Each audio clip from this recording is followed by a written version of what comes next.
Story time, story time with Nanny.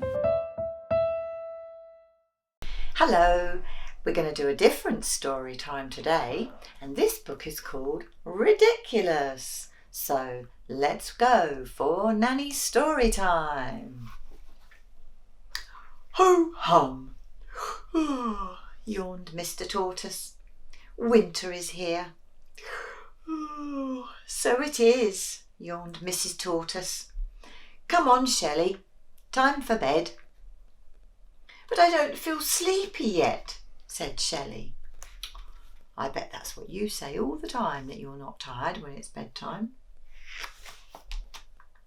Ridiculous, cried Mr. Tortoise. All tortoises go to sleep for the winter. But why? Asked Shelley. Because it's cold outside and there's no food. But I don't want to go to sleep, said Shelley. I want to see what the winter is like. Ridiculous, cried Mr. and Mrs. Tortoise together.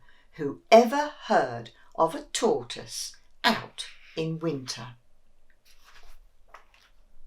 Soon Mr. Tortoise began to snore.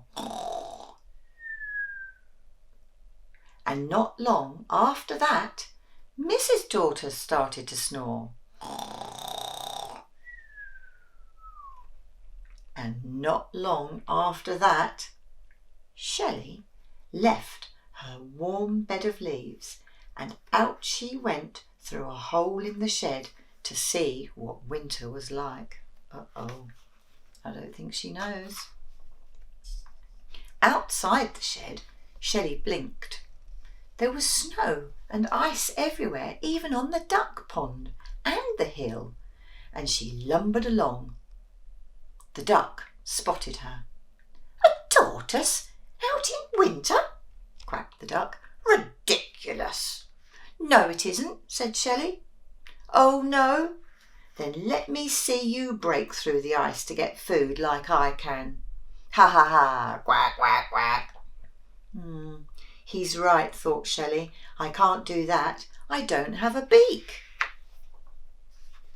As Shelley began to walk up the hill, she met a dog. A tortoise? Out in winter?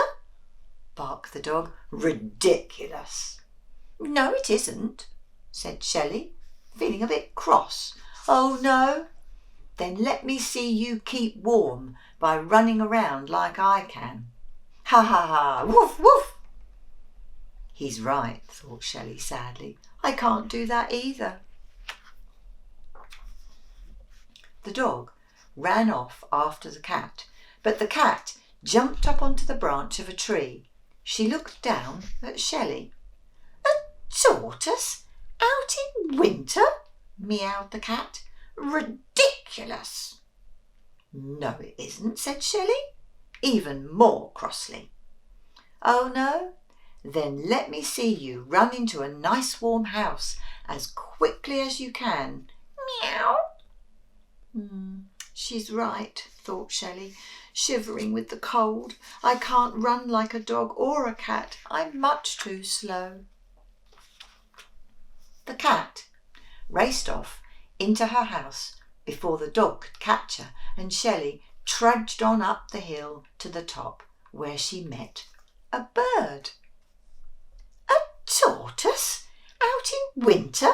Cheeped the little bird. Ridiculous. No, it isn't, snapped Shelley. Oh, no? Then let me see you fly off home to cuddle up with your family like I can. Of course I can't fly, thought Shelley. I can't even hop. Shelley felt cold and miserable. She remembered her lovely warm bed, and a tear trickled down her cheek. They're all right, she thought. A tortoise out in winter is ridiculous. Sadly, she crept behind the shed where nobody could see her crying.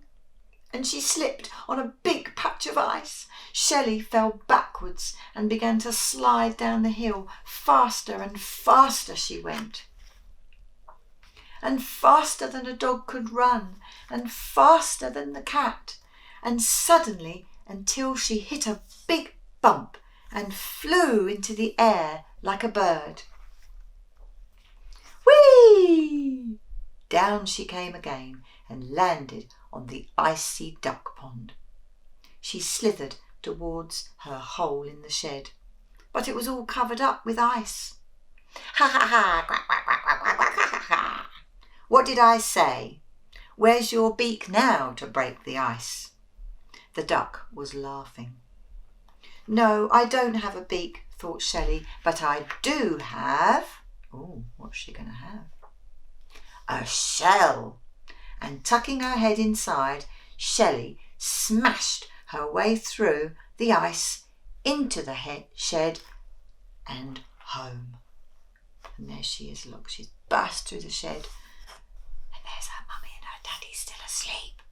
Wow. Mrs. Tortoise woke up as she heard all the noise. You haven't been outside, have you, Shelley? She asked. Outside? Said Shelley, snuggling into bed. Whoever heard of a tortoise out in winter? And before you could say ridiculous, Shelley